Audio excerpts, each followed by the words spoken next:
Assalamualaikum warahmatullahi wabarakatuh. Jumpa lagi bersama saya Muhammad Zakiyuddin, guru pendidikan agama Islam pada Sekolah Menengah Kejuruan.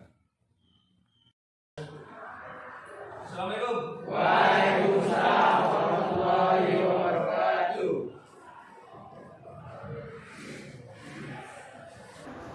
Baik anak-anak, sebelum kita mulai belajar silakan disiapkan.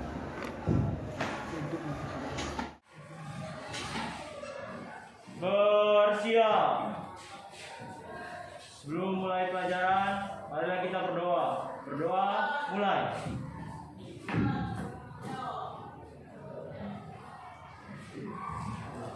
Berdoa selesai.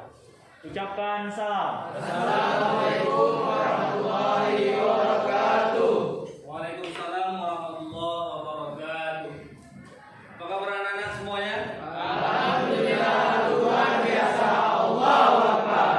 Alhamdulillah. Gimana lokal kita sudah bersih? Alhamdulillah. Ada yang tidak hadir? Hadir semua? Hadir. Minggu yang lalu ada 3 orang yang tidak hadir. Banjir. Banjir? Banjir. Sekarang alhamdulillah sudah hadir semuanya. Baik, mudah-mudahan banjir itu adalah rahmat dari Allah Subhanahu wa taala. Amin. Baik, minggu yang lalu kita sudah membahas tentang Pernikahan. apa saja? Kawin. Apa yang kita bahas kemarin kan? Rukun pernikahan, syarat pernikahan, tujuan pernikahan, ya. Bapak ulang sedikit.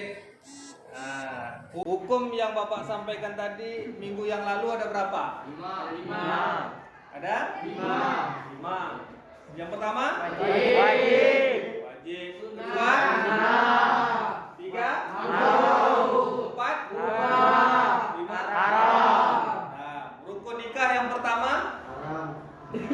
Islam. Rukun nikah. Rukun Pengantin laki-laki, terus pengantin perempuan. wali lagi, terakhir siap? Kabul. Baik, itu pembelajaran kita pekan yang lalu, ya. Sekarang kita masuk kepada mahram. Apa? Perempuan yang harus dinikahi. Perempuan yang haram dinikahi. Jadi itu perempuan yang haram dinikahi. Bapak, Berikat lagi. kelompok kita masih tetap yang kemarin. Kelompok Abu Bakar sini masih tetap. Ya. Kelompok Umar bin Umar Khattab. bin Khattab. Kelompok Umar bin Affan. Tetap ya. Masih juga tetap menggunakan metode model pembelajaran problem based learning, ya. Kita akan memaparkan permasalahan seputar mahram. Ya. Hari ini materi kita pertama mahram, kedua kewajiban suami istri, dan yang ketiga adalah hikmah pernikahan. Ya.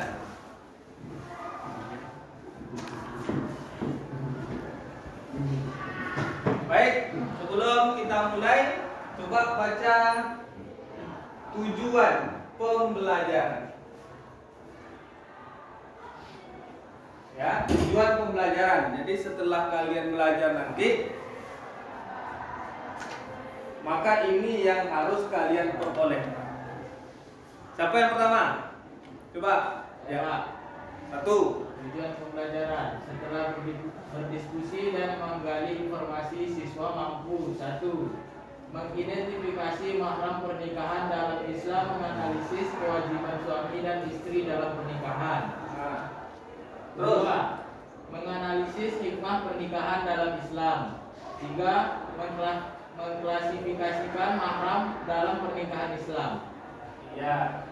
Ya, jadi nanti setelah belajar kalian akan memperoleh informasi mengenai siapa-siapa aja wanita yang tak boleh kita nikahi. Kemudian apa kewajiban suami dan istri? Kemudian apa hikmah pernikahan? Ya, kemudian mampu mengklasifikasikan apa saja mahram dalam Pernikahan Islam. pernikahan. Baik. Jadi tadi sudah dikatakan mahram itu adalah Pelaku. Wanita yang haram dinikahi. ini ada masalah. Pelaku pernikahan sedarah. Ya, di Luwu ada terjadi pernikahan sedara. Ya, udahlah hamil anak yang ketiga. Sedara artinya adik beradik. Nah, besok kalian jangan buat Guys, buka sama adik sendiri. Ini masalah. Keluar juga di TV One, sama-sama kita dengarkan. Wanita. Oke, kita ke Hulu Kumba, Sulawesi Selatan. Kalau tidak menyenangkan, datang ke Hulu Kumba di mana seorang tersebut Lesa, desa Salesa, Kabupaten Hulu Kumba, melaporkan suaminya yang mati. Kemudian wanita pernah diwajibkan mengkandungkan. Wanita pernah suaminya yang salah yang adalah adik kandung sendiri. Ini inisial BP didampingi keluarga dan aparat desa telah melaporkan Hasil yang merupakan suaminya di Polres Kuba. SP melaporkan suaminya karena juga telah melakukan perselingkuhan. Namun khas perempuan selingkuhan suami ternyata ipar dari SP atau saudara kandungnya. Ya. Wow. Keduanya dikabarkan telah melangsungkan pernikahan di Kalimantan. Kabar pernikahan sejarah atau saudara kandung ini viral di beberapa media sosial dan sangat disesalkan oleh masyarakat serta aparat desa. Bahkan sejumlah warga mengutuk perbuatan keduanya dan meminta pemerintah desa untuk tidak menerima keduanya sebagai warga. Itu permintaan warga. Tidak mau ada pernikahan sejarah di lingkungan mungkin ya. Jadi ini informasi ini dan ini adalah fenomena yang menjadi tengah masyarakat dari Kuba, Sulawesi Selatan. Mudah-mudahan sih bisa diselesaikan ya. Ya.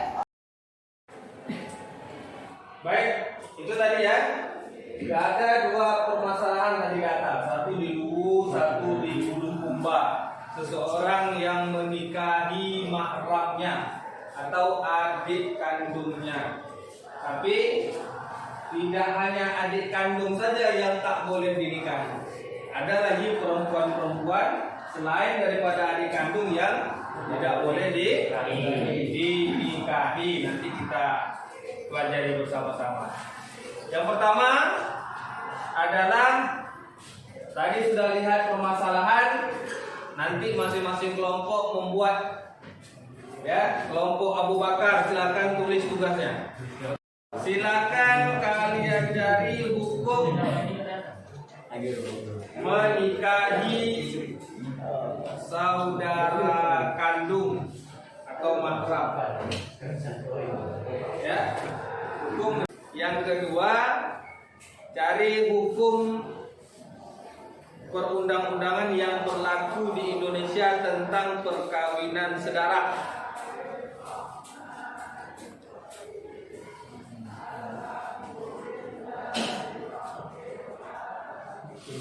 Yang ketiga, cari pendapat tokoh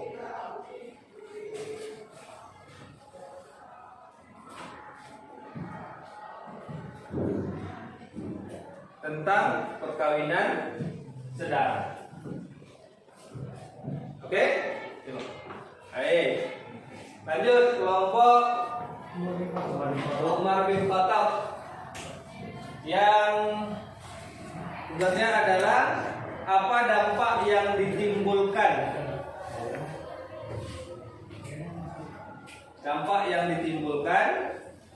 dari pernikahan sedara.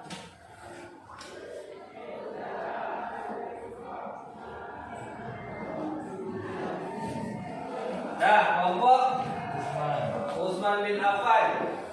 Faktor-faktor penyebab seseorang melakukan pernikahan dengan mahramnya. Ya, faktor-faktor penyebab seseorang menikah dengan mahramnya.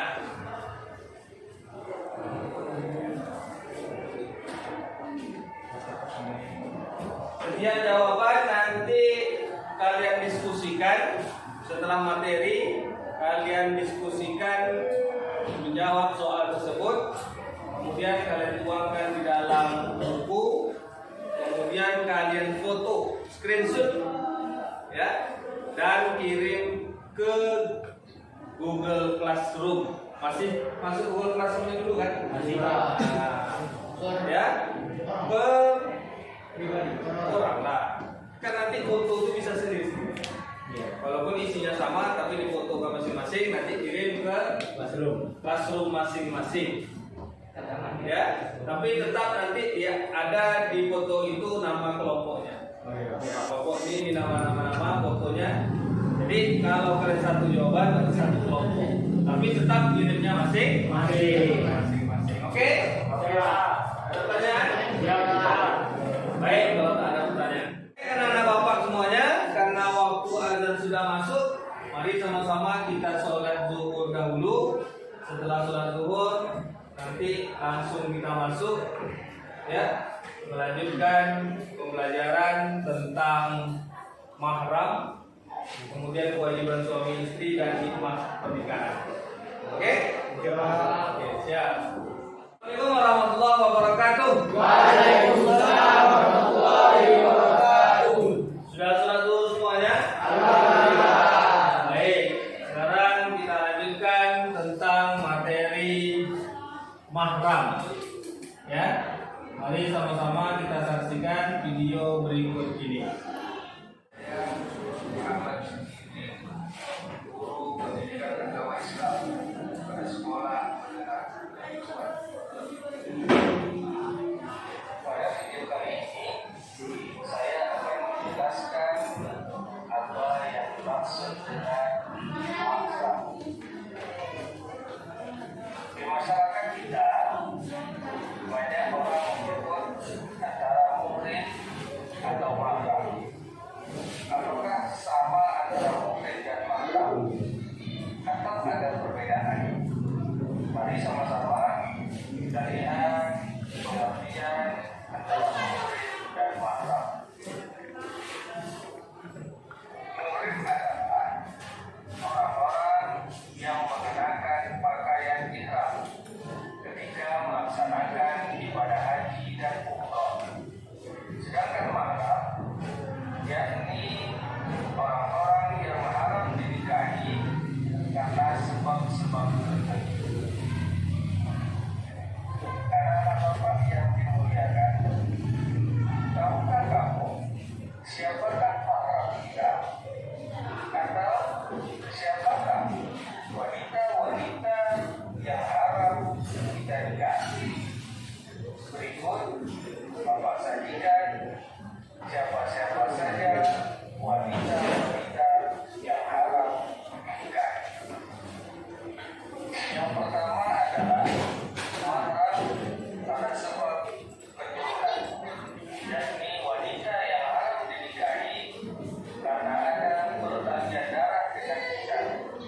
Adapun wanita-wanita tersebut adalah yang pertama adalah ibu kandung dan seterusnya ke atas, termasuk nenek dan selanjutnya wanita yang haram kita nikahi yakni anak kandung dan seterusnya ke bawah, termasuk sana. Wanita yang haram kita nikahi saudara sekandung, saudara satu ayah, selanjutnya saudara seayah lain ibu, dan saudara seibu lain ayah.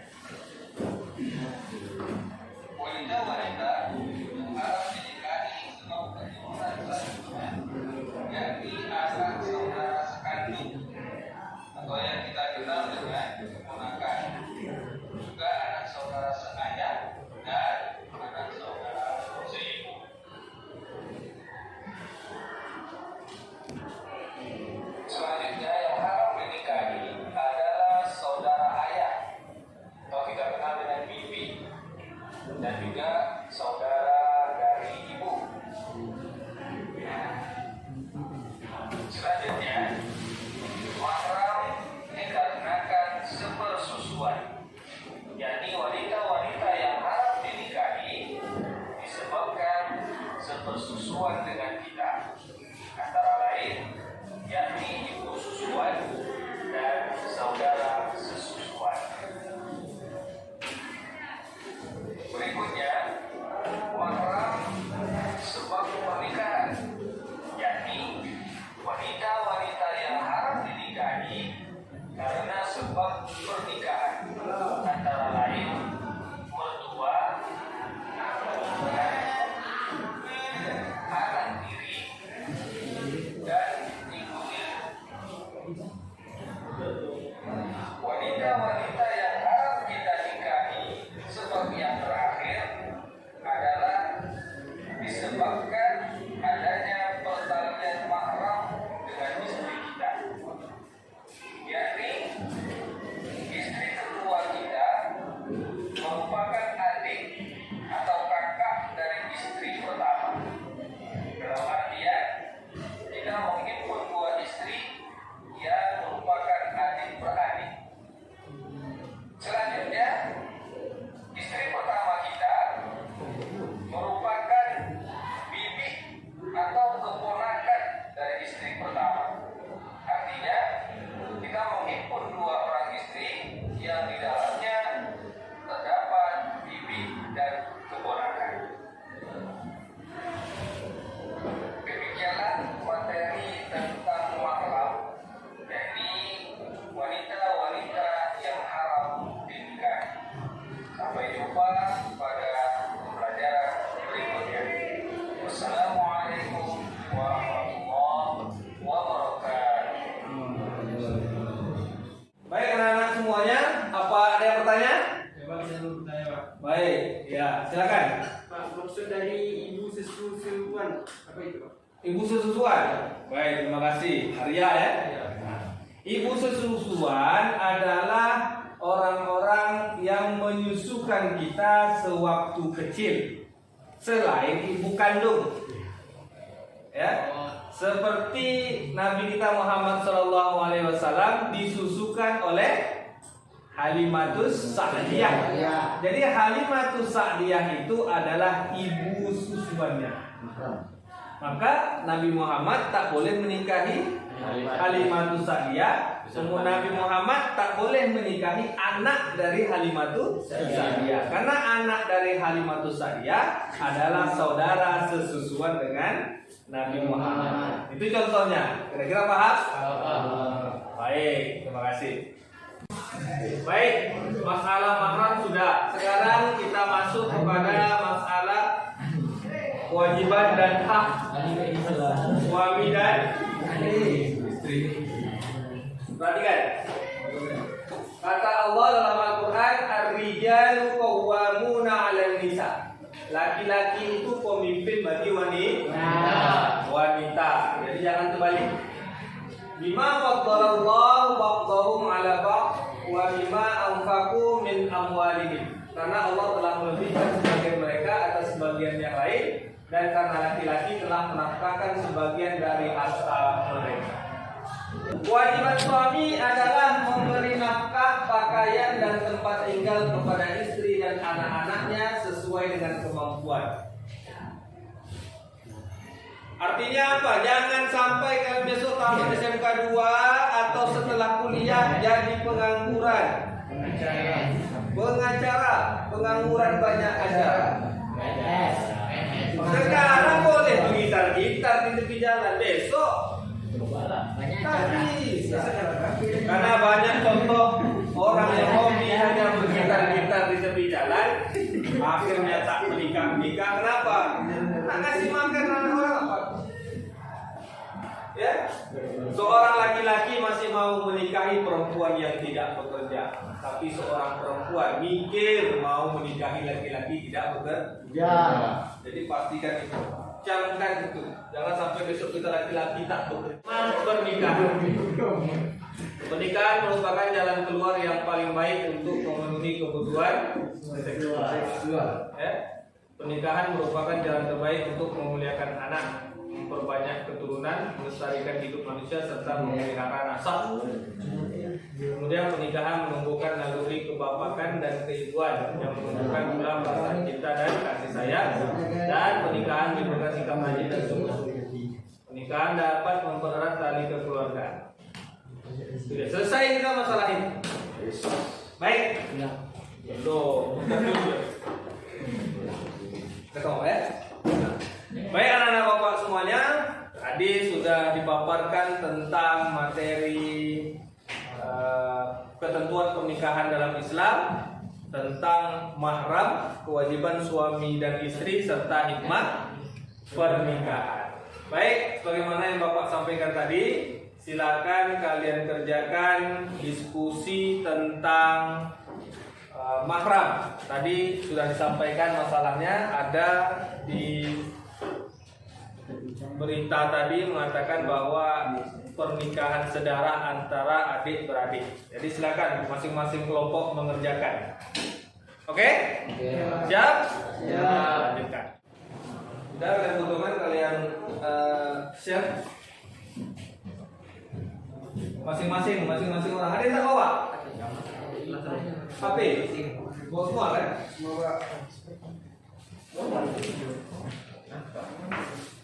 Hasil diskusi kalian fotokan masing-masing, kemudian kalian kirim ke Google Classroom.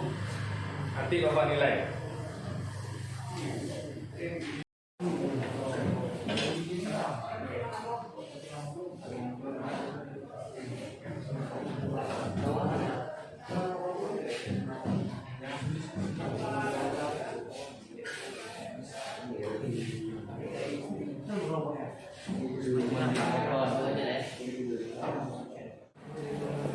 Kelompok Abu Bakar sudah siap belum? Umar? Umar bin Khattab sudah? Umar? Sudah bang. Sudah dikirim ke SMS-nya? Kirim.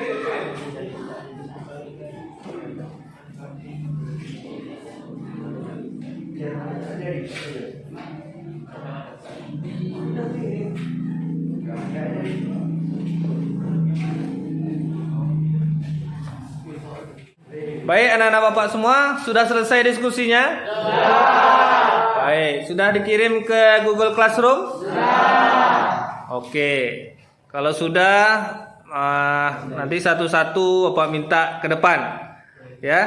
Karena minggu yang lalu kelompok Abu Bakar, sekarang kita minta dimulai dari kelompok Utsman, Umar, baru Abu Bakar. Oke, siap? Siap. Baik. Baik, untuk yang pertama bapak persilakan dari kelompok Utsman bin Affan.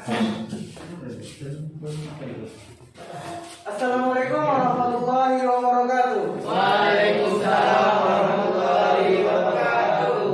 Berdirinya saya di sini untuk menjawab pertanyaan yang dikasih oleh Pak Zaki. Pertanyaannya, faktor-faktor penyebab seseorang melakukan pernikahan dengan mahramnya. Jawaban menurut diskusi kelompok kami dari kelompok Utsman bin Affan, yang pertama pendidikan yang rendah, yang kedua kurangnya iman, yang ketiga adanya penyakit kejiwaan, yang keempat efek sosial dan psikologis, yang kelima tingkat sosial ekonomi, yang keenam keluarga yang terfragmentasi, dan yang ketujuh terlalu dekat dengan saudari ibu hingga menimbulkan rasa cinta. Hanya segitu yang dapat saya sampaikan. Mohon maaf bila ada kesalahan. Assalamualaikum warahmatullahi wabarakatuh. Waalaikumsalam warahmatullahi wabarakatuh. Terus untuk kelompok Utsman bin Affan. Baik, kita lanjutkan untuk kelompok berikutnya dari Umar bin Khattab. Siapa yang menyampaikan? Fajar, silakan Fajar. Ini Fajar. Assalamualaikum warahmatullahi wabarakatuh. Waalaikumsalam warahmatullahi wabarakatuh. Saya perwakilan dari kelompok Umar bin Khattab akan menyampaikan hasil diskusi kami yang ditanya Pak Zaki, yaitu apa dampak yang ditimbulkan dari pernikahan saudara. Yang pertama, dagu asbur. Kelainan fisik ini disebut dengan mandibular prognatism. Kelainan ini mengakibatkan rahang bawah tumbuh lebih panjang daripada rahang atas.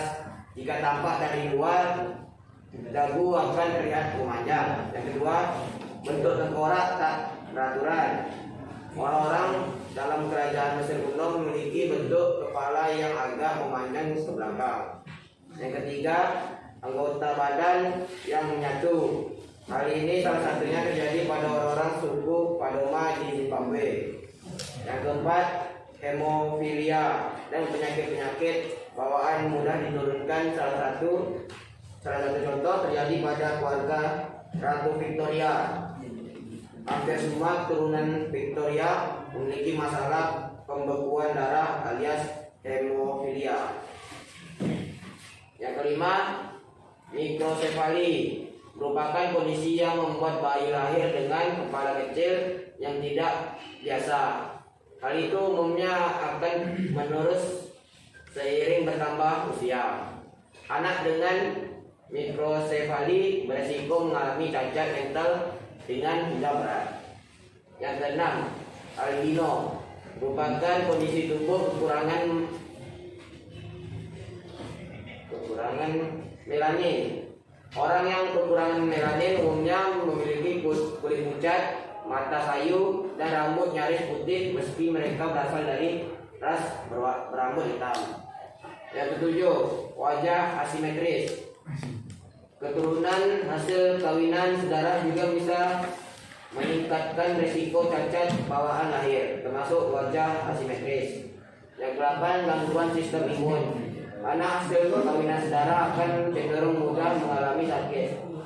Selain penyakit bawaan dari orang tua, anak juga mudah terserang gangguan yang berhubungan dengan otot tulang atau organ tubuh lainnya. Terima kasih, sekian dari hasil diskusi kami. Assalamualaikum warahmatullahi wabarakatuh. Baik, itu tadi sudah nampak bahwa orang yang melakukan nikah sedara itu imbasnya kepada anaknya banyak yang berpenyakit sebagaimana yang sudah dibeberkan tadi, sebagaimana yang sudah disampaikan tadi. Baik, kelompok apa lagi? Abu Bakar Siddiq. Siapa? Haikal, silakan Haikal untuk menyampaikan hasil diskusinya. Assalamualaikum warahmatullahi wabarakatuh. Waalaikumsalam warahmatullahi wabarakatuh. Saya akan menyampaikan hasil diskusi kami dari kelompok Abu Bakar Siddiq dari pertanyaan Pak Zaki. Pertanyaan pertama, hukum menikahi saudara kandung atau mahram. Bila menikahi saudara kandung, baik satu ayah maupun satu ibu, jelas dilarang dalam agama Islam yang terdapat dalam Quran surah An-Nisa ayat 23. Lalu untuk pertanyaan yang kedua, hukum perundang-undangan yang berlaku di Indonesia tentang pernikahan saudara. Menurut Undang-Undang Nomor 1 Tahun 1974, pernikahan saudara dilarang, dan dalam Undang Perkawinan Pasal 8, perkawinan dilarang antara dua orang yang berhubungan darah dalam garis keturunan lurus ke bawah ataupun ke atas. Dan pertanyaan yang ketiga, pendapat tokoh tentang perkawinan saudara. Di sini menurut Dr. Arif Fahri Arsyam, SPPD, orang yang perkawinan saudara itu anaknya bisa lahir cacat, Down syndrome, thalassemia, kelemahan otot tubuh, atau kelainan genetik lainnya. Tidak hanya itu, pernikahan saudara juga memicu masalah autoimun yang timbul karena faktor genetik. Hal semacam ini hanya bisa diketahui dengan pemeriksaan komprehensif. Itulah hasil diskusi dari kelompok Abu Bakar. Wassalamualaikum warahmatullahi wabarakatuh. Waalaikumsalam warahmatullahi wabarakatuh. baik sekali dari hasil diskusi kelompok menjawab permasalahan tentang menikahi mahram saudara adik-beradik. Ya, banyak hal yang berdampak negatif kalau kita menikahi mahram kita. Banyak sudah bukti-buktinya bagaimana yang sudah disampaikan oleh teman-teman kalian dari masing-masing kelompok. Baik, terima kasih anak-anak bapak semuanya. Beri aplaus untuk kita semua.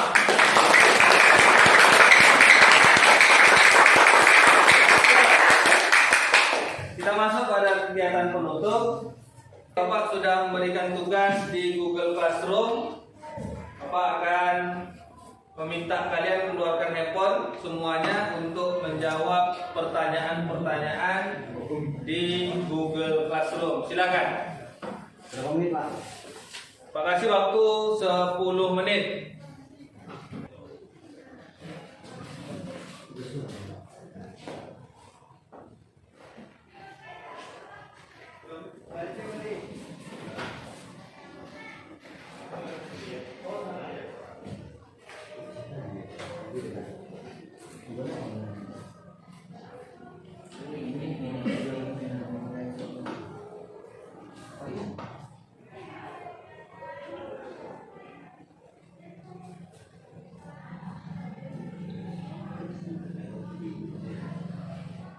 Baik, sudah selesai semua? Sudah. Pengetahuan tentang mahram sudah ya? Sudah. Oke, mudah-mudahan nanti dicek nilainya. Baik, anak-anak bapak semuanya. Sekarang coba siapa yang bisa simpulkan tentang pembelajaran kita pada hari ini? Angkat tangan. Ya, coba. Itu aja. Jadi pembelajaran hari kita ini menjelaskan mengenai apa itu mahram dan hukum-hukum menikahinya. Baik, siapa lagi yang bisa menyimpulkan pelajaran kita pada hari ini? Silakan. Ya. Jadi pembelajaran kita hari ini itu tentang wanita yang mahram yang tidak boleh kita nikahi. Jadi wanita-wanita yang tidak boleh kita nikahi itu ada banyak, terutama seperti saudara-saudara kita seperti itu. Jadi intinya pembelajaran kali ini akan menyadarkan kita betapa kita harus tahu yang mana yang mahram kita, yang mana yang bukan mahram kita. Gitu, Pak. Baik, kasih aplaus semua.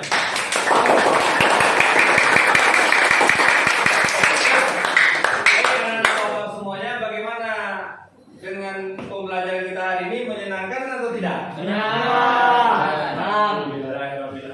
Baik, untuk pertemuan kita yang selanjutnya, pertemuan terakhir tentang materi ketentuan pernikahan dalam Islam, yakni masalah talak. Masalah apa? Talak. Apa talak itu? Cerai.